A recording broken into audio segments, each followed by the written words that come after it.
What is up, guys, and welcome to another episode of Guarani Vision, the first ever podcast dedicated to Paraguayan football in English. As always, I'm Roberto Rojas, and joining me my two great co-hosts, Federico Perez and Raul Hanna. And guys, January doesn't seem to end, and apparently Paraguayan football's drama doesn't seem to end as well, because we had a lot that happened in the last week when Fede and I were talking. We were just waiting on what's going to happen with the U20, seeing what the local league was going to happen, some transfers, because obviously the transfer window's coming to a close in many countries around the world, and man, there's a lot to talk about. But before I get into that, I want to send a special shout out to Fede because yesterday was his birthday. So happy birthday, Fede.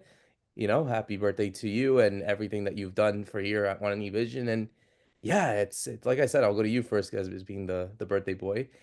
It's been a wild week in the last 7 days, and what we've seen in the U20s, what we've seen in the local league. Speed came to Paraguay. Apparently, that's a big deal. He came to Ciudad del Este, and that came with a huge debate.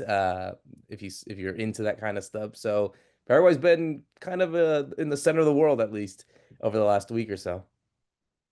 I don't know what you want to talk about, Roberto. You want to talk about my birthday? You want to talk about speed? You want to talk about football? It's nice to see you. It's nice to see Ralph. It's nice to see everyone, having everyone on the other side, obviously, in Guarani Vision.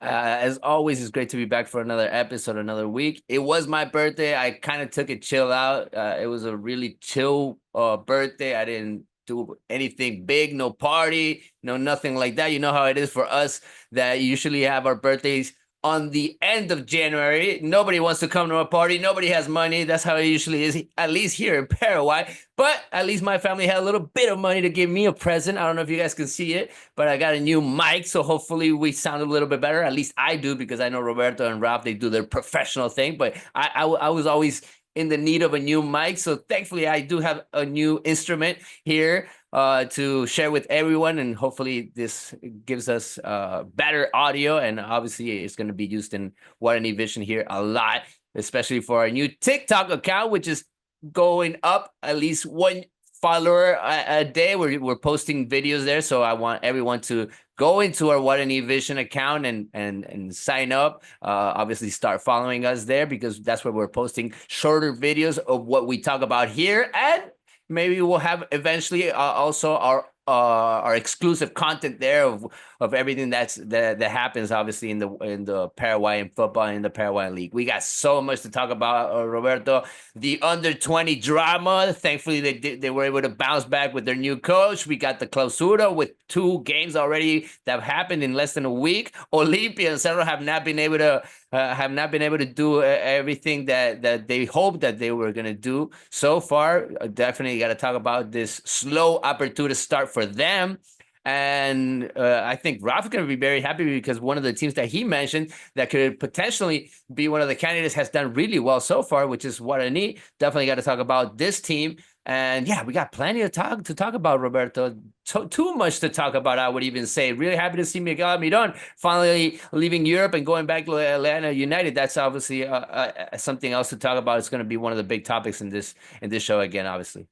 Yeah, we got so much to talk about, Fede, and happy birthday for yesterday. You know, I'm a January birthday too at the beginning of the month, so I know how you feel. Everybody's like partied out by the time it gets to us. But we'll keep going here at Guarani Vision. I mean, like you're saying, there's so much to talk about. I really want to go into the under-20s, because it's such a strange situation, what we've seen this week. But on the end of it, Paraguay are still in, with a great chance of going to their first World Cup until since 2013. So there's something brewing there. And of course, Gustavo Alfaro has been in Venezuela. He's heading off to Brazil. He'd watched some of the games, the first week of Paraguayan games. He's heading off to Brazil to see state championships, because we're actually one day away from February. We're only like a month or so away from the next round of qualifiers. That's all coming up so soon. So there's like so much happening. And with Miguel Almiron going back to Atlanta, he's hoping to get a few games in, of course, before those qualifiers. And that's part of what we were talking about in our previous shows, right? These Paraguayan players wanting to try and find their minutes to then be in the best shape they can for World Cup qualifiers, because it's on everybody's mind. Even as we're talking under 20s local league, that's like in the back of everybody's mind, and it's just building up and brewing up. So yeah, I'm looking forward to getting into it with you guys and talking especially about this crazy Sudamericana ride we've seen. So let's go into that, Ralph, because obviously that's the one that I think everyone at least from a Paraguayan perspective, has been focused on. It's been a weird week. When Fede and I were last speaking about Paraguay's first win against Peru, it was a really ugly win, and you kind of feared that. Okay, now they got to take on Uruguay. They are the defending world champions. They won the last U20 World Cup, so you feel like they have that chip on their shoulder, and you thought that okay, Paraguay gonna do something. At least that's gonna be their big test. And boy, they got really a big reality check, losing 6-0, one of the worst Paraguay defeats at senior level at U20 level ever. And what wasn't, I mean, the result in itself was very much shocking, Ralph. But obviously we'll talk about what happened afterwards. But let's talk about the game itself, because certainly that game and the way that Duscher set it up wasn't the way that Paraguay were accustomed to, and it was just a big reality check, I think, for them. Just after the first game, even though they played, even though they won, you kind of saw those performances like maybe it wasn't the performance that you would think everyone would think it is. Well, yeah, we're as I say in Paraguay, we're speaking with Monday's papers. We've got the benefit of hindsight, where we can see this Peru team is awful. I mean, they're crashed out, 4 games, 4 defeats, and so the fact Paraguay struggled so much in that first match gives you a feeling that maybe it wasn't that good a win as we hoped. And even in that game, what you saw was a Paraguay team trying to dominate possession and switching halfway through to this back three. And it became like a kind of a 3-4-3 almost. I wouldn't even say anything else. It was a strange formation. And then I guess Dushev thought, okay, that seemed to work for me in the second half against Peru. Let's set up like this against Uruguay. But it's a totally different team. I mean, Uruguay technically excellent. You could just see that any kind of one-on-one battle, they were good enough to win. They were good enough to get through any kind of press that Paraguay attempted. And by playing with this back three, you have poor Lucas Quintana like stretched out towards the sidelines where he's not very good. He's great if balls are coming into the box and he's heading them away. And then you had Arguello, who I don't think has ever played as a wingback, trying to cover the right-hand side. And so Uruguay just exploited that. Like at least like 3 of their goals, maybe 4 of their goals are coming through down that side, getting into the box, and then cutting the ball back to the penalty spot where nobody has been able to track back. And so it was like just repeating the same move so many times. And because as many times as Uruguay could have scored, they could have been winning like 5-0, 6-0, even at halftime, let alone at the end of the game. Just that many chances they're creating. And it was the same thing repeated. But the really interesting thing I thought about that game was Paraguay dominated possession. They ended about 65% possession.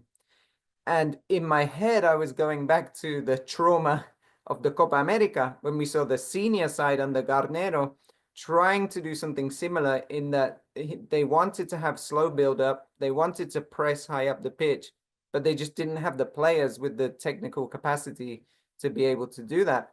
And other than Lucas Kmet, who was a really good 10, I think very technical, he's very interesting, but none of the other players, especially in that midfield, had the technical ability to play what I think Duscher was trying to make them play.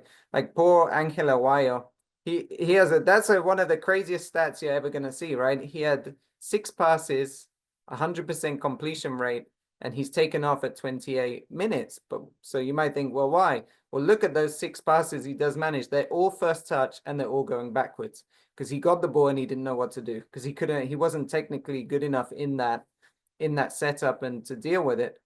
And then you have the same with he brought on Puso. I don't think Puso is very technical, so he was finding it hard to kind of build up the way they wanted to. It was really kind of a mess, that game.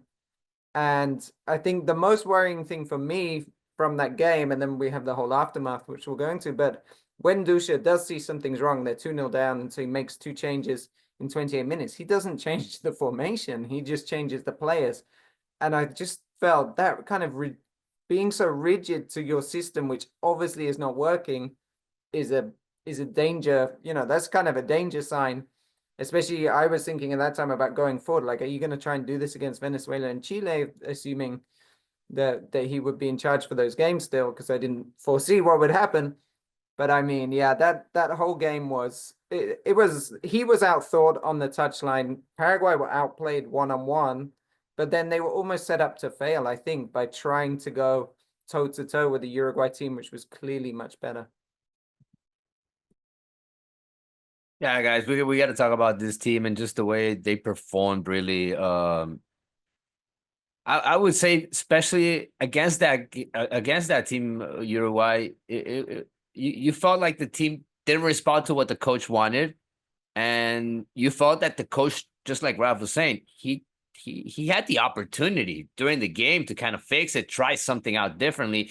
Historically, Paraguay has played with a back line of 4, and the times, and this is a personal thought, the times that coaches have tried to change that up, it hasn't gone well, especially in short tournaments like these, where you have to play every 2 days, and where defenders are not used to playing and covering so much field. I thought that was the coach's fault, and he didn't prepare the team for that.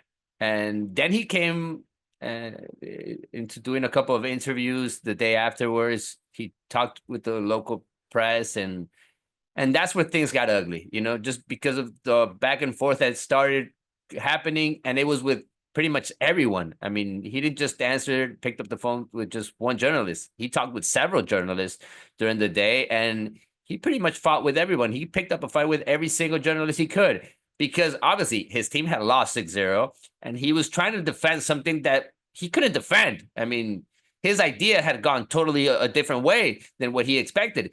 Obviously, he wanted to have the ball more than Uruguay. He wanted to dominate the game, but his team just never appeared on the pitch. And in the first game, you saw that the team just didn't look themselves. They put up a fight in the second half, but the team that he put up in the first half, it did not respond either. So it was time to evaluate the situation, not just because of the way he treated the press and the fire that happened there with those interviews. That was really weird. I mean, I've never seen something like that, really. But he had some explaining to do, I believe, to the FA, to the people that hired him. And there was a lot of people here in Paraguay when he was assigned. A lot of people said, "Who's Aldo Duscher? Where has he worked? Does he know Paraguayan football? Does he know our players?" And I got the feeling that he didn't know where he was, what team he was really trying to get ready, what team he was trying to prepare for a tournament like this. And when you lost 6-0, all you had to do was just say, "I'm sorry, this is not going to happen again. Next game, we're going to bounce back." But he didn't do that. He started fighting with everybody, and he started pointing fingers even at people from the FA. And that was really weird. So I think there was nothing else they could have done, Ralph, but to take him out of the job. Thankfully, they did that just in time, and they brought Antolin Alcaraz in, and they won the game after that. But things really got ugly really quickly with this team. I did not expect that. I have never ever seen such a thing where, obviously mid-tournament, it's always very difficult for any team to sack a manager when you still got a lot going on. But just the circumstances, Ralph, it was so weird. The fact that you lose 6-0, and normally you would think to yourself, okay, I'm just gonna chill. I don't know what had caused him to say, "Oh, I'm gonna talk to all the media and just try to respond to all of this." Like, why would you do that? It just doesn't make sense. And of course, the comments in itself, and then the reaction, obviously, Antolin Alcaraz coming in, it kind of felt like you put yourself in that situation, Duscher. So can't blame you really for getting pissed off. It was a bizarre thing, like you say, because I'll tell you a funny story. During the Peru game, so the first game where they started to win at that point, and I write to the head of press and I said, "Hey, can I send a question for after the match?" And he said, "Oh no, we're not doing. There's no press conferences until the final phase in U20s." Oh, okay. It's kind of annoying, but mid-tournament, whatever. So then for him to decide that he has no obligation to speak to media. It's not like those tournaments where you have to do a press conference, right? He decides to go and talk to everybody, having lost 6-0. I think one thing I really think he did not pick up on, he did not realize the gravity of losing 6-0 as a Paraguay manager. Maybe, I don't know, because maybe he assumed that Paraguayans would be okay with losing 6-0, but I just thought, if you were in Argentina and you just lost 6-0, would you be phoning all the press and trying to defend yourself? I don't think so. And I don't want to go too big into the Argentinian Paraguayan thing because sometimes that can get taken out of context, especially as he's brought in a lot of players that are naturalized. But I don't think that's an issue there at all. But what I think the issue was is he has not understood where he is or what's going on.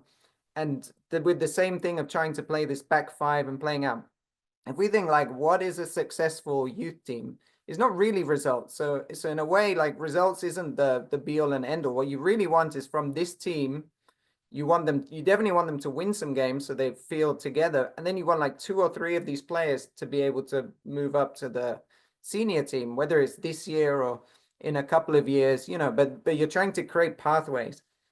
And you look at Gustavo Alfaro, who was there in the stands, and you look at everything he's done in the senior team to change the culture, but really it's like kind of bring back the old culture of Paraguay and also play the system a very clean 4-5-1 system, not have the ball, be really tough and winning duels, like intensity, like all of those things Alfaro's brought. That has to be happening at U20s and U17s because you have to build a pathway. If you look at like England, they've been so successful and they only just copied like Germany, who were copying Spain. What they were doing was they were saying, okay, from a very lowest level, we need to play the same style as the senior team. And what's going to be more important is that pathway and that style compared to any individual manager. And so when they start looking at people, they start promoting from within.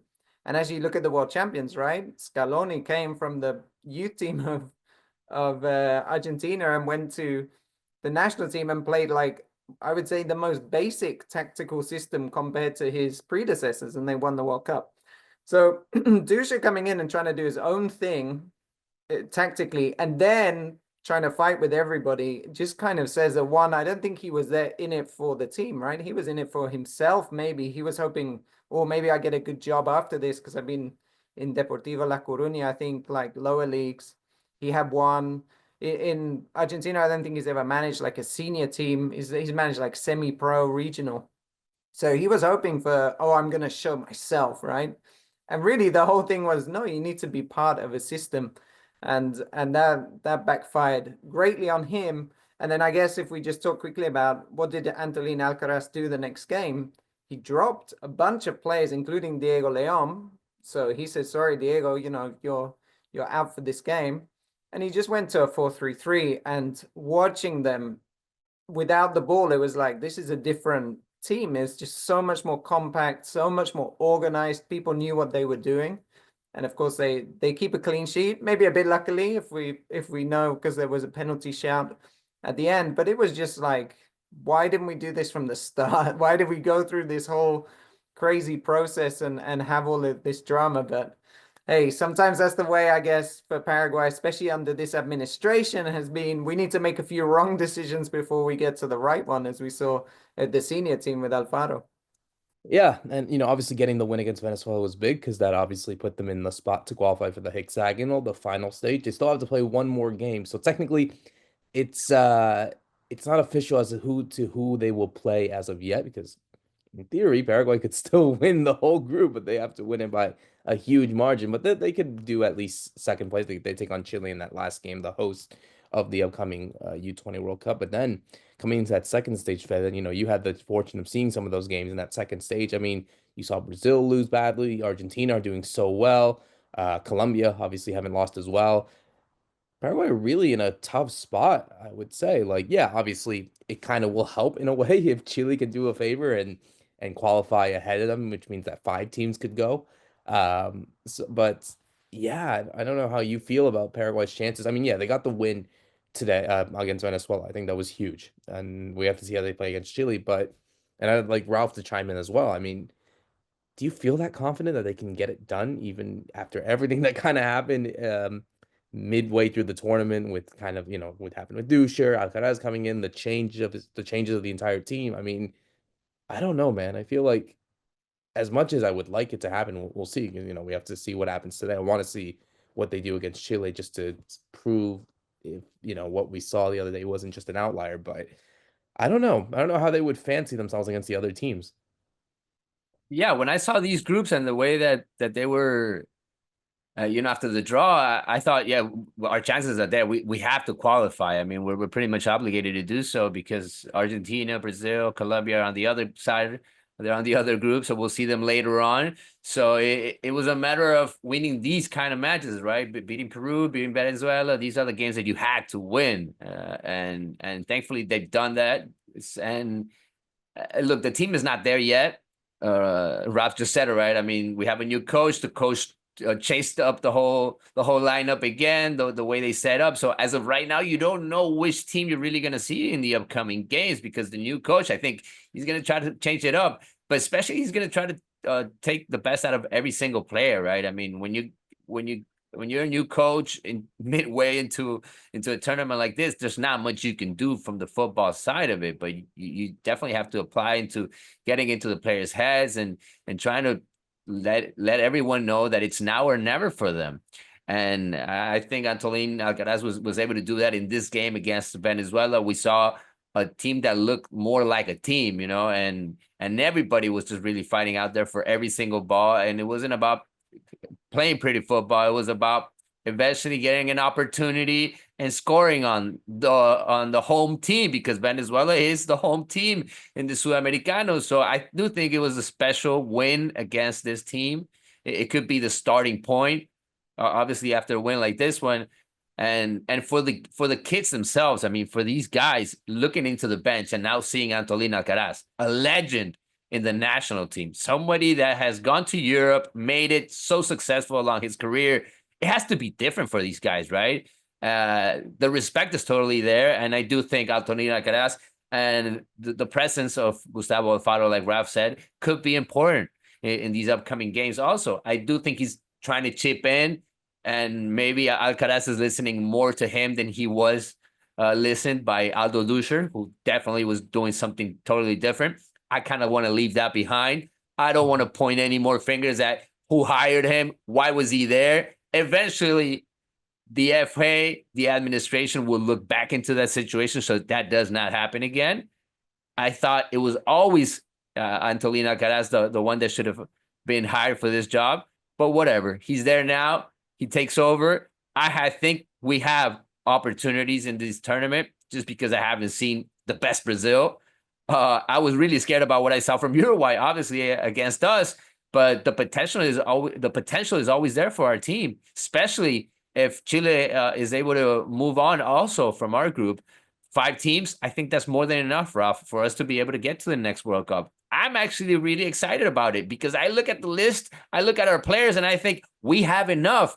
The team hasn't shown up, obviously, with the potential that it has, but I believe in Antolin Alcaraz. I think he's been getting ready for this new job. He's a new coach. Anyways, he's just starting out. Let's not forget about that. Yeah, I mean, is the curious situation whereby essentially 5 teams from a group of 6 can go to the World Cup with Chile being host, so they could be one of them. So that gives you a huge chance. But then you think, okay, who's going to be the unlucky one that misses out? And you kind of think Argentina looking obviously very good. Colombia, they've looked pretty good. Uruguay, we just talked about. So then is it like between Brazil and Paraguay? And do Paraguay once again knock out Brazil, which I think they did in the first round, right? In the last time. So the great thing about Alcaraz being in and seeing what he did against Venezuela was that's the way you're going to have to play against some of these teams if you want to try and get a result. There's no way you're going to go toe to toe with Brazil, Colombia, Argentina, and try and play, back 3 and wing backs. That's just not going to happen. So I think we've got the best chance with this setup. It's not going to be particularly easy because we've always spoken about this. Like Paraguay have the issue of players running out of steam in the second phase because it is so many games coming quickly. Although interestingly, maybe like the silver lining from everything that's happened is we've seen so many personnel changes because Duscher kind of had some of his players, Alcaraz has some of his, so no one's really played that many minutes right now except for maybe somebody like Quintana, the captain. But hey, you can actually lose this game against Chile and still qualify. So again, we'll probably see some changes today. We're recording just before that game happens. So that might help as well, balance it.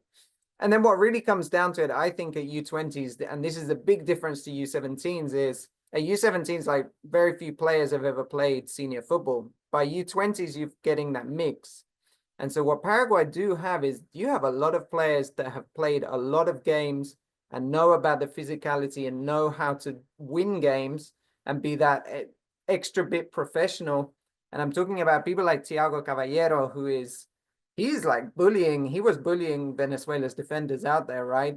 They really couldn't deal with him. He ended up going off injured, but that's the kind of game he was throwing about. He was throwing himself into those players.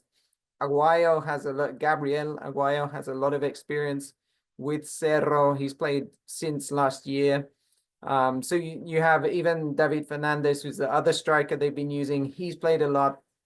And that's one of the interesting things that I thought maybe Duscher failed on when he brought in a lot of the Argentinian-based players, but none of them actually have senior experience. They were all playing youth level football. So for some of them, I think they found the transition very difficult, especially when you're having to have a lot of possession and you've got people like biting at your ankles. It's just a bit different, right? When you start having players with senior experience. So I think that's going to be very key for this Paraguay team, that they have that in there. And then what you have is the Alcaraz Alfaro effect, where you have these people that can show you a pathway to how you can win without the ball and without being the best team. Because let's just remember who Antolin Alcaraz is. He's an FA Cup winner, one of the few kind of trophy winners we can talk about as a coach at the moment, international trophy. And so he won the FA Cup with a Wigan team that was not playing much with the ball, and they were playing, hard physical football, direct football to win that title. And so he can translate some of that lived experience to this group of players. And yeah, maybe we'll see them in Chile in the World Cup in September, right, of this year. Well, they got a big task away in this hexagonal that we'll obviously talk about next time. Hopefully, Paraguay are in a good spot. We'll see what they do against Chile, and obviously those games that come next week. We'll see how Paraguay fare under Alcaraz now as we switch gears to what's been going on in the local league, because obviously we saw the Apertura begin this weekend. We had already 2 games so far, and already some surprises, guys. I want to go to Ralph on this one. We've already seen a lot of surprises already in this kind of tournament. We already have seen Cerro Porteño, with a lot of optimism and then really trying to do something. They get a 2-2 draw against Libertad, and then they draw Luqueño. We can even talk about Olimpia, the fact that they haven't won a single game as of yet as well under Martin Palermo. Not looking good so far after losing the Supercopa. You have obviously Libertad doing well. Guarani, one of the only teams, in fact, the only team with the perfect record so far. So there's a lot going on in the first 2 games of the season. It's been good. I've been enjoying the games. We've had I think 3 or 4 2-2 draws. There's been a lot going on. And you've only have 4 teams that have won games, right? So you have Guarani, you just mentioned, and then Libertad, Dos de Mayo, Sportiva Emiliano. They're the only 4 teams that have won matches so far. So we've seen a lot of draws. And it's kind of, you're seeing, okay, this is going to be quite competitive. You mentioned Olimpia not winning. Also, Nacional have not won a game yet. And they've got their Copa Libertadores qualification coming up. So, I mean, it's really been kind of a nice start to it. I think Cerro, I'm not really surprised by what we're seeing, because it's just a whole huge change, right? They've made 7 changes. They made 7 changes in that first starting 11. What I mean by that, 7 players that weren't even there last year, right? So, I mean, that's a huge change to try and build this team together. I'm not liking at the moment the midfield with Carrizo, Sonora, Gaston Jimenez. That's not going to work the way he has it, because you have too many players that want to touch the ball and not really want to defend. And we saw that, I think, with the equalizer. They let in that late equalizer to Luqueño, and it's like Carrizo not really closing his man. And actually, an interesting stat, right? Sonora and Carrizo are yet to win a duel, and they played 2 games each. I mean, your midfield's not gonna work very well if you're keeping those 2 together. You're gonna have to do something. Then with Libertad, we talked about Libertad. They didn't make any signings. There was rumors that some people were going to leave, but until now, they pretty much kept the team that started the year. And I mean, they're looking really good. Roque is scoring goals after winning the Supercopa, and then he scored again. Taquara came in to start the last game. He scores a goal. So, I mean, those guys, kind of those eternal guys, are still doing it, and Libertad are going to look like a good team. But before I pass on to Fede, I just want to talk about Guarani, because you looked at Guarani last year and they came second and they drew so many games. And we just, what I kept thinking is they need, if they could have just turned some of those draws into wins, they're a real contender. And what do you need for that? You need difference makers up front. And so they brought back Fernando Fernandez, all-time top goal scorer at their club. And of course, he's already now got goals. He's back on the score sheet. And they also brought in William Mendieta. And so William Mendieta is one of those players that has won a lot at Libertad. He won a lot at Olimpia. He's now 34, 35. So there's that thing of maybe he's lost a touch, but he was never a fast player, an athletic player. He's always been a creative playmaker. So when you're older, you can often still do some of that. And seeing him, Fernandez setting him up, and then him setting Fernandez up in the first half of that last game for Guarani, you're like, oh, okay, they still understanding each other, and that could be really dangerous. So keep an eye on Guarani. Well, I already said it before, but keep an eye on them still, because they've got that perfect record and they've got these two quality players up front. Yeah, well, he looks really good, especially with Willie Mendieta pretty much managing that midfield, making a difference. I mean, he's such a magical player. He wasn't used that much in Libertad, and I kind of missed watching him because he's such a magical and different kind of player. He always brings something different. And I really enjoy him, especially Fernando Fernandez alongside with him. I think they're gonna link up constantly during the tournament, and we're going to see a lot of goals from him because he's always felt comfortable with that jersey. I hope they just can maintain this form. Hopefully they keep on winning, just because it would be special to have Guarani fighting for the title.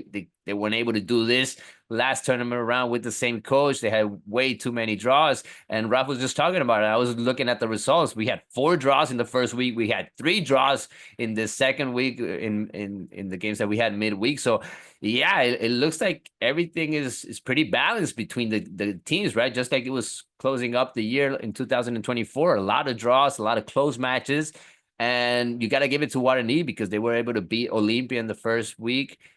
They managed to win in a very hard place against General Caballero, because Guarani still are not where they want to play. They want, I believe they're going to play their home games eventually in San Lorenzo. They had to play in Carapeguá this game against General Caballero. So there is that situation of certain teams having to move around in different stadiums in these first games because they don't have their stadium ready, at least the stadium that they're going to use along the year. Recoleta is another team that's going through that situation. And then you have Olimpia, Cerro Porteño. I mean, I thought these teams were going to have a hard start, and Olimpia has had a really cold start, especially scoring. I mean, and well, defending also, they've had a lot of trouble, but I mean, people thought that this was the team to watch, and that's why we've even seen that no matter where Olimpia has played, they played in Itagua this last game. The stands have almost been full because they're the team to watch. You know, everybody wants to see this Benedetto that has been the huge signing, and he hasn't been able to score. He's had a couple of elegant, beautiful plays, opportunities, and you can see that the potential is there, that he can be that player, especially in Libertadores, where Olimpia is I think it's gonna use him a lot more, and he can be important in those games. But as of right now, he hasn't been able to score, so we're still waiting to see that Olimpia, right? And they haven't been able to come together. Palermo has been changing it up match after match. He's not finding the starting 11, so you're thinking, well, if Olimpia can't pick it up right away, it's not going to look good for them. You know, there is a lot of pressure on them. And for Cerro Porteño, I thought they had it against Sportivo Luqueño, to be honest. I thought they had it on the wallet. They had it there. I mean, they were winning pretty much the whole game, and it just really got away from them in a play that shouldn't have happened. I mean, that's not a way to lose point. And I think there's a lot of things still to do in this team. The coach, I believe, is still getting used to the new league, still getting used to his new players. I understand what Rafa is talking about. I do think that the Cerro Porteño coach is trying to build a very attacking team. I think he wants to have a team that plays well, and he wants the fans to feel good about this team. So eventually he might find that. I think they're gonna have a rocky start, and hopefully there is enough patience from the Cerro Porteño fans to kind of wait on this, because I mentioned that, right? I mean, he's a brand new coach. He has a lot of new players along in his list in this locker room, and it's not going to be easy for him to build that good team to fight in Libertadores and fight this Apertura, where I see other teams that have come in ready. I see Los de Mayo is ready for competition, even though they have pretty much a whole new roster. I see Libertad coming in high, and they're looking really well. Yeah, even if I'm looking at the results, they are the one that have gotten the best results so far. I mean, they beat Olimpia in the Supercopa, and they beat Nacional in quite fashion, stopping on them 3-0. So, I mean, watch out for this Libertad. As of right now, after 2 games, Roberto, I'm seeing Libertad and Guarani looking better than the rest. Olimpia and Cerro Porteño have to catch up, and the small clubs, Ameliano was doing fantastic against Olimpia, like they always do, but they weren't able to hang on to it. They weren't able to hang on to the win. So it's all really stacked up right as of right now, right? It's slow start in this Apertura, but I'm seeing the same teams from last year. Ameliano, Dos de Mayo, they were strong teams at the end of the year, and they're starting in the same way. So watch out for these teams. These are teams that can take points away from anyone again. Now, if you're one of Cerro Olimpia, where would you feel more concerned about? Ralph, I'll go to you because obviously, both these teams have huge expectations. Yes, Cerro haven't lost yet, but so they also haven't won yet. Whereas for Olimpia, they already had poor losses already, but already had a loss in the draw. But where would you feel a bit more concerned if you're supporting one of these two teams, just from the way that you've seen them play? I mean, as an Olimpia fan, I'd be most worried about their defense, right? Because that's really what won them the title last year under Martin Palermo. And the big thing they couldn't do was retain the services of Capasso, who was so good in central defense. His loan ended. Vasco da Gama were asking for $1 million. It just wasn't feasible. The Olimpia board came out and said that. So I think defensively, they signed Maciel. They brought back Roberto Rojas to Paraguay. And Maciel has already been dropped. He was dropped against that game against Ameliano because he hadn't been as impressive. They moved Robert Rojas from right back into central defense, but they still conceded 2 goals.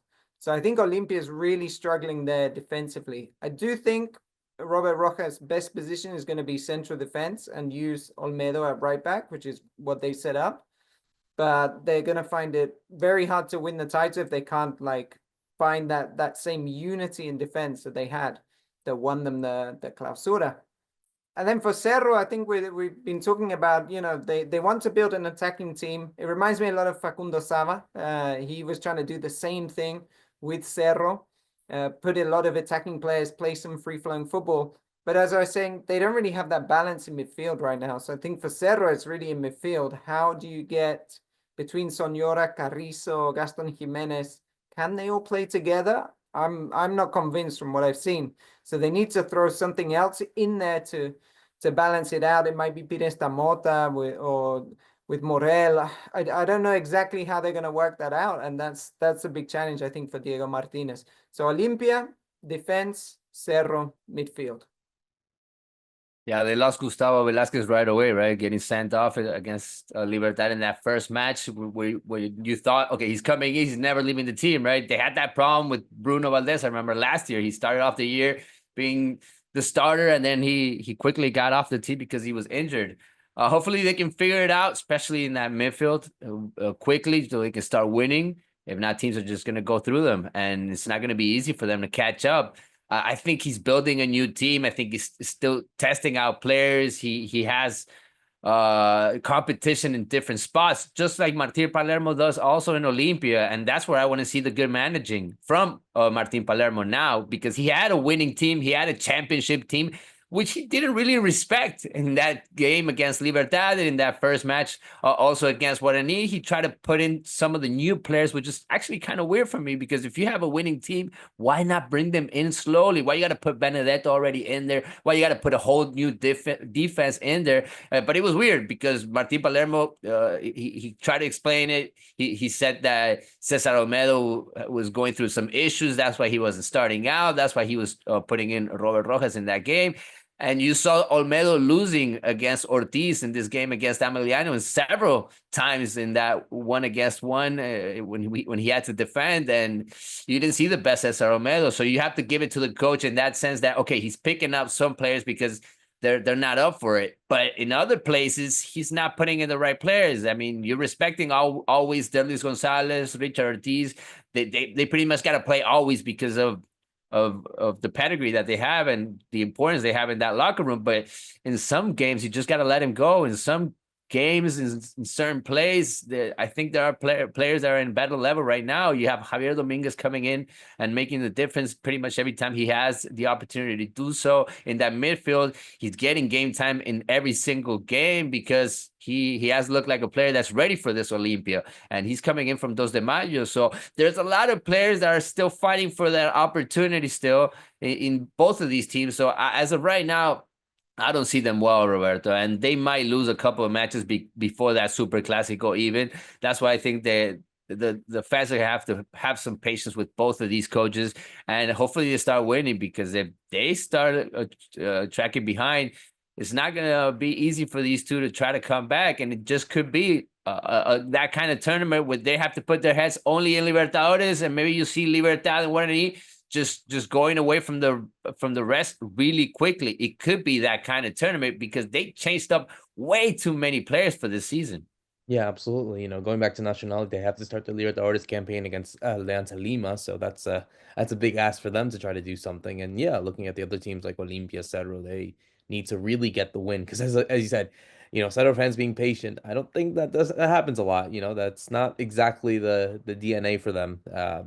And so I think for them, they need to get the win quickly, and they need to really bounce back from all this. Same for Olimpia. You know, they have high expectations. They need to do well after winning the league last year. They need to go and perform well. So we'll have to wait and see. Obviously, it's been a great start, and I can't wait for everything else that has to come about as we switch gears now. We had some players obviously getting some attention in the last few days. We saw Julio Enciso make his Ipswich Town debut. Almost got sent off, actually. I don't know if you guys were able to see it. He did a foul on Wataru Endo, and honestly, I genuinely thought he was going to get sent off seconds before. They ended up losing 4-1 to Liverpool, but not before he got an assist. He played a corner for Greaves to score, so I'm sure he's going to be in action very, very soon with the Ipswich. But one player that is not there anymore is Miguel Almiron. It was official yesterday that he joined Atlanta United. He will be their new number 10, their new designated player. He is back after 6 years. And you know, Ralph, I think it's going to be interesting, like you had said in the at the start of the show, that a lot of these players are really trying to find, you know, minutes and trying to pick up their form, because obviously World Cup qualifying starts in little over a month.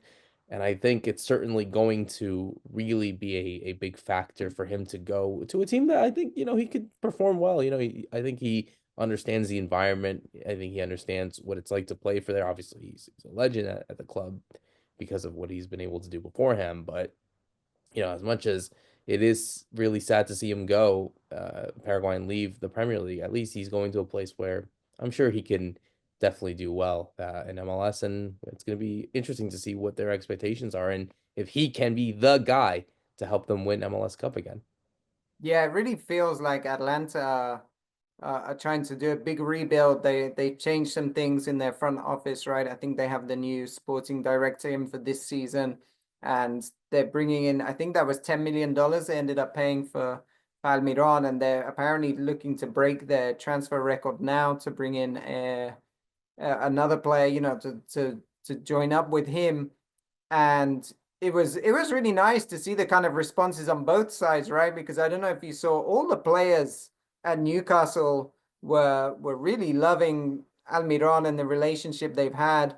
You know, even the players that obviously I was not surprised maybe by, you know, Bruno Guimaraes and other South Americans, but you know, like Kieran Trippier and Jacob Murphy and people, they're all all this time they spent with Almiron, you can see how much loved he was at Newcastle by the players for everything he's done.